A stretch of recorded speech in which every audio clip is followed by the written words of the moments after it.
Okay, ladies and gentlemen, I got this fairly well cleaned up around here. I took this off, cleaned it on the bench. I cleaned these off. I blew down in here with compressed air, which got quite a bit of dirt out of it. But I wanted to show you something. This here is a Kohler engine, so this is the alternator for the Kohler. This is the alternator for a Briggs & Stratton, and it's quite a bit different there, as you can tell. These coil deals right here, this has 2, 4, 6, 8, and this has a bunch. I counted those. I think there's 12 in there, but anyway, there's a bunch more. But here's the deal: with the Kohler engine, you've got 6 of these big magnets in it. Around here, you got 6 of them. And the Briggs & Stratton, you have 12 of the little ones. Now, I don't know which system is better than which. I just don't know. But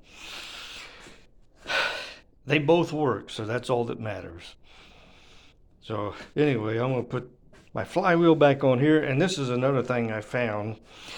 These are the ignition coils, these right here. And because I got 2 cylinders, I got 2 of them. Now, not all 2-cylinder engines had 2 coils.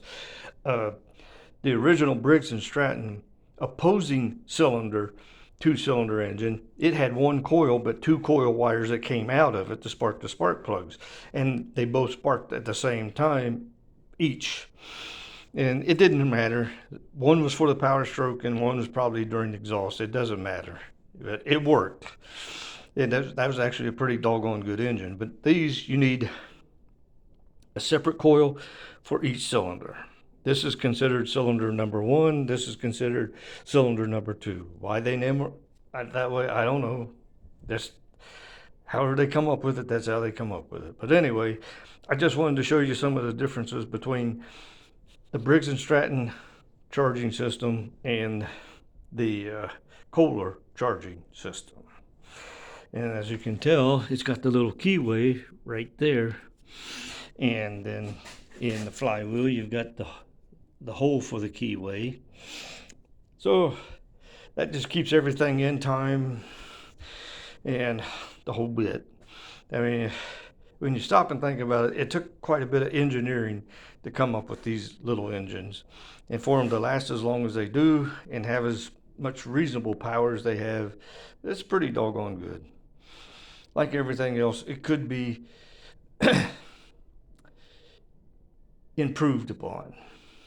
But I want to use one of these engines and build me a go-kart. And the guy I got this one from, this mower, it's a Craftsman GT5000. The gentleman I got this from, that was a new engine that he had put on this thing.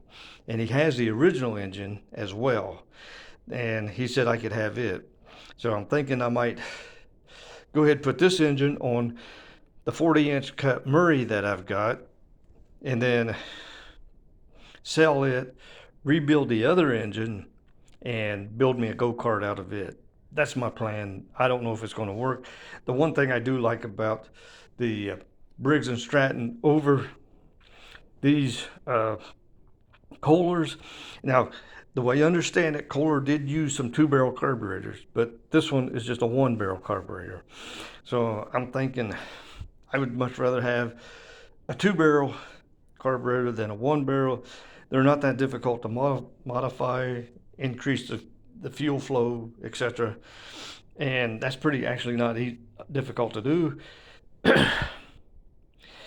Trying to increase the flow of exhaust and the intake, that might be a little more difficult. I just don't know. But anyway, I'll cross that bridge when I get to it. But I just wanted to show everybody what's going on and how I'm doing this and all the rest of it. And I got this cleaned up fairly well. It ain't perfect by no means, but I got it fairly well cleaned up. Well, y'all have a good day and hope you enjoy my stupid videos. I enjoy doing them anyway.